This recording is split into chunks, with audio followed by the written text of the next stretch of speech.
Father Seamus Ryan, we are about to celebrate your 80th birthday. I now invite our viewers to this autobiographical account of your life. My goodness, Terrace was the name of the place. It's an unusual name, the Mound of the Bull. Anyhow, but it was a one-room schoolhouse, but it was 70 of us children crammed in there.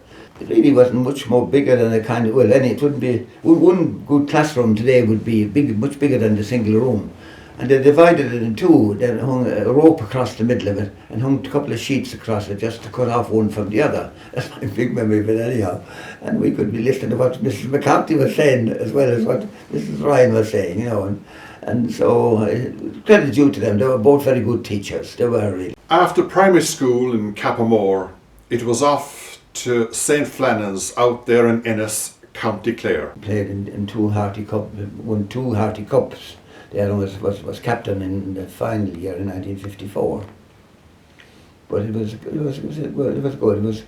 It made life more interesting. These schools in those days were tough places enough, Academically, they were top class, Seamus. St. Flannan's had 5 of the top 6 students in the 1952 intercert, with Seamus in second place achieving 100% in maths and a scholarship worth £80.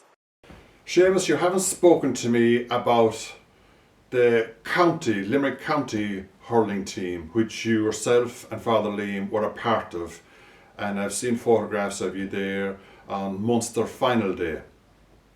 You might like to share with the viewers some of your exploits on those famous days. Well, it was. I mean, when I first played for Limerick, I was only 18 years of age, and that was awesome kind of way of playing in these big matches. It was a big challenge, and you kind of depended a lot on the mature fellas around you. But still, it was a great challenge too, and I remember going out in 1955, and I was only 18, and 1937 if that tallies, and I was on the first half anyhow, but I was doing well anyhow. No. When I go to the second half, I remember Jimmy Smith. Jimmy Smith was the great Clare hurler. When Cappamore, Limerick played him a few years before that, in 1952, I think they were beaten. We were in St. Flannan's that time. I come out to see the match, and Clare won about 6 goals and 7 points to Limerick 1 goal and 3 points. So Clare thought that was the year before, they just swamped us. But we were, I suppose, I don't know, we had, like Mackie was trying us, never give us a great boost to it, but there was pride in that. And I was playing centre back, and I said Jimmy Smith on me, and he was the real hero of Clare hurling. And I had seen him get all those goals against Limerick, and I just said, well, Seamus, you just have to stand between him and the goals. Do not let him run on the goals like you saw him do a year ago. So that's what I had to do, and I was stronger than me, but still I managed to do that. And everybody played out of their skin that day, and we beat them well, actually. I went on into playing the All-Ireland semi-final, which was a huge kind of event for us, and a team that hadn't much experience, I suppose, and we were leading at half-time against Wexford, but they turned on the weight after that with the racket. I said about half-time they were told, well, you just smacked those fellas, they're a lot lighter than you, and we felt the impact of that, and they went on to win. The next year we were playing again, and we got to County Munster final, and I was on Josie Hartnett, who was an old Cork hurler in the first half, and did very well on him. And I go to the second half, and who am I on with? Christy Ring. Now this is interesting, because, Christy Ring. And, it was quite an experience. And I just had to play like any other of us would play your game, kind of, and I was lively, and he wasn't as lively then, and he wasn't as dangerous then, being out of the forwards, out centre field. So the first few balls that came in, I got them off him anyhow, and played well. So eventually, after about 10 minutes, a quarter of an hour, he drifted off back into the corner forward again, and he got 2 goals. We were winning about 5 or 6 points with about 10 minutes to go, and he got 2 goals to beat us. So that was Chris Stirling. But this is a lovely memory I have of it. And I was only a young fella, there wasn't no one really. When the match was over, I was kneeling down tying my laces, and this tapped me on the shoulder, and there was Chris Stirling came out all the way out the field to say to me, young fella, he said, you had a great game. it was a pity he had to lose.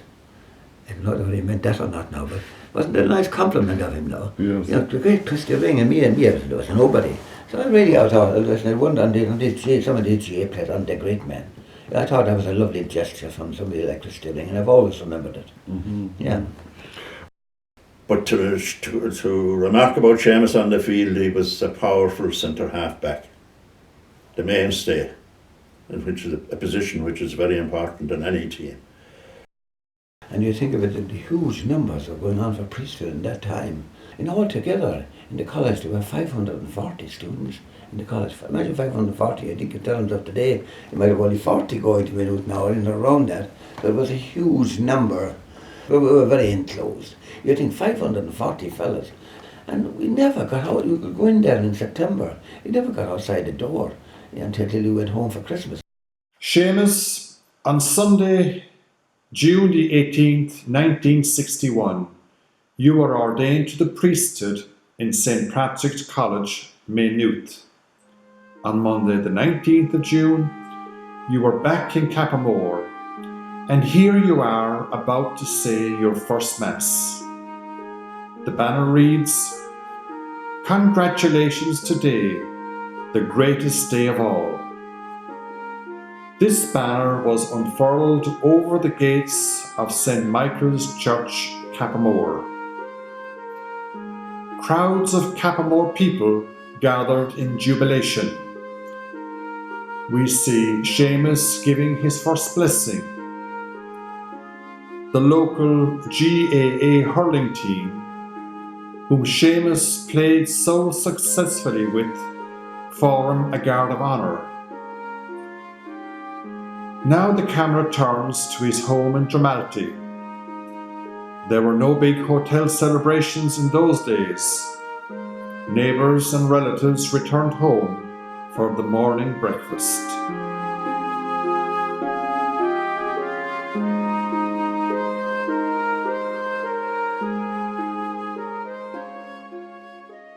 When I got a scholarship at the end of my years in Maynooth, I got a scholarship from Germany.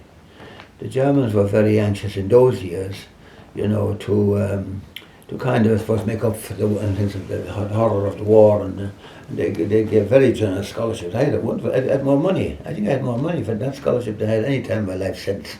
So I really enjoyed it, and I loved my time in Germany. It was lovely.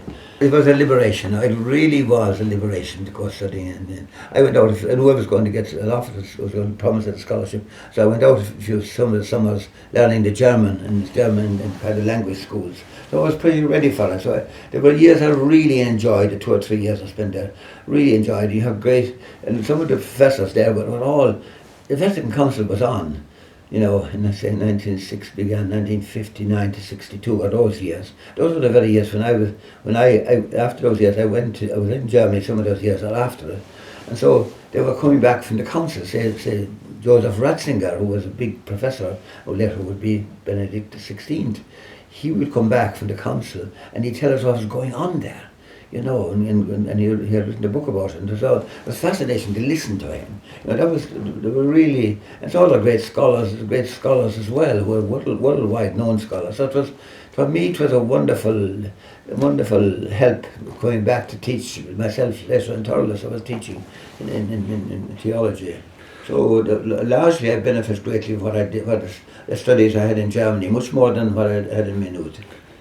And one of the things I benefited from too, that in the latter years, because I was studying under him there, and when he became Pope, he invited those who had been studying under him, like I had been, to meet him every year, that he wanted to discuss with us questions that were coming up, and what advice we give him. But it was a great experience for me. You got all these 20 fellas, not 15 fellas or so, from all Germany, professors of theology and so on, and myself joining them in the Vatican, and Ratzinger turning up, sitting there amongst us and asking us, well, now what should I be saying about this, or what should I be addressing this question? It was a great privilege too. It really was. Did you offer Pope Benedict advice? Well, I suppose I did occasionally, anyhow, I did. Everybody threw in their spell on the box. Did he take heed of it? He did, say he did. Most priests, when they're ordained, are destined for parish life. But I suppose it was expected that you would go down the academic route. Thurles was inevitably where you came. It was, yeah. And I must say, I there were years I enjoyed very much. I enjoyed them very much because of the students. I really did. And my colleagues were teaching with me as well. It was a nice, pleasant place to be. But I really enjoyed cooperating with the students, working us out. You know, we'd put on liturgies and we tried to make them kind of more modern and challenging, I think. You know, and the boys they were great at that. You know, so that kind of thing, I really liked that. You know, and that was and I had great memories of my time with the lads. Coming up with new ideas and inspirational ideas, that was part of your academic life, especially in St. Patrick's College, Thurles. Felt a great need to keep in touch, really, and to what was the best thing that was being written about this or that, or who were the people who really were researching this and that. I'd have some kind of a freshness about it too, if I could get something to. So that way I always, so important to be in touch was hugely important, and so I suppose I always was a good reader. I suppose I feel badly now that over all the years I never really wrote much, which I feel sad about now, and maybe my time in Cappamore now for freedom. I really do feel sorry not to have written a few more things. Did Mother Teresa like your celebration of the liturgy of the Eucharist? I'll tell you now, the first day, of course, I just said Mass, didn't say any preacher or anything. And she came in to me and she said, Father Seamus, she said, we have heard, your friend Cardinal Ratzinger was here some months ago, and he said, every Mass he said a few words at it, and he said it was a rule in the liturgy of the Roman Catholic Church that if you do some readings from the Bible, you have to talk about them. She said, if you're going to stay here now, you'll have to say a few words every morning. Really tough about it she was now. So I did that. But, yeah. Father Seamus, this is the church and parish where you worked in Dublin. In my presentation of your pastoral ministry there, I find the imagery of St. Augustine helpful. Build the city of God. Firstly, you built relationships between people in the parish community. You also built relationships between the community and God. Finally, you were building with bricks and mortar.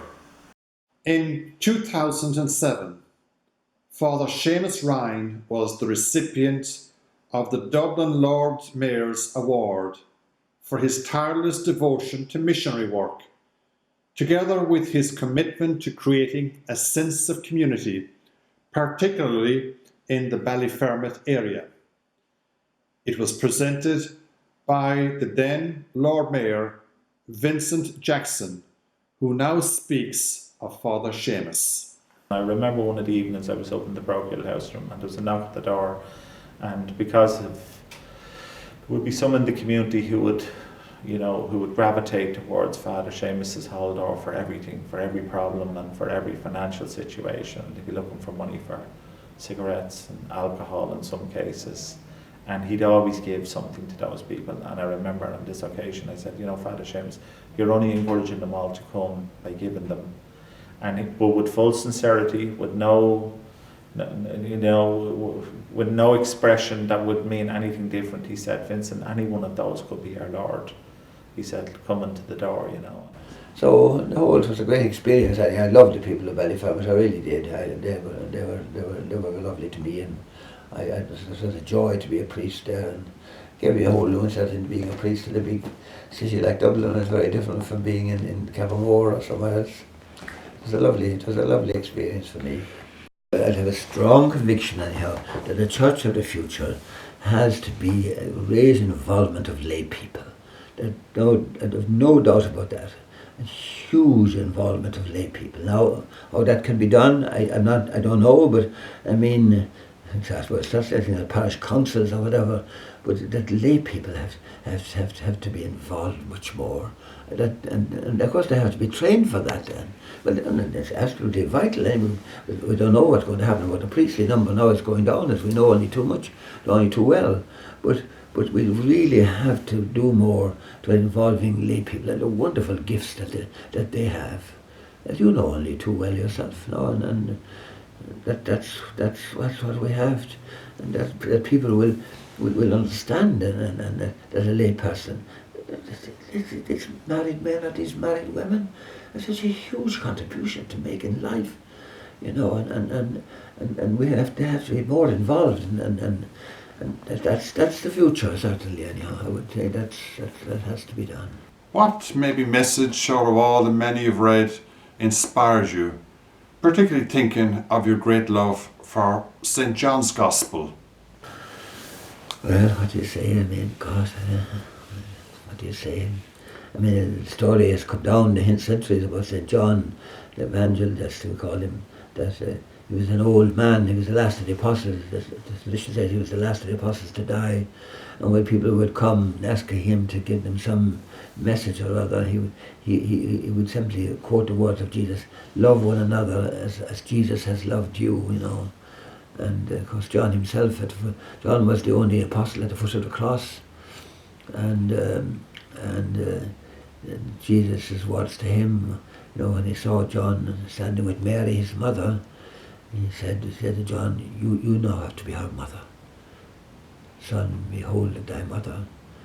And she would be, he took care of her in his home. And that's so lovely to think of that Mary, who played such a huge role in the beginning of Jesus' life, was at the end of his life that Jesus from the cross committed her to the care of the beloved disciple. And all of that, John, when people would come and he was so old, he said, I'm not doing many big sermons anymore. Go love one another as Jesus has loved you. Thank you, Seamus, with those words. Thank you for those insights into your life, and a happy birthday, happy 80th birthday. Oh, thank you very much.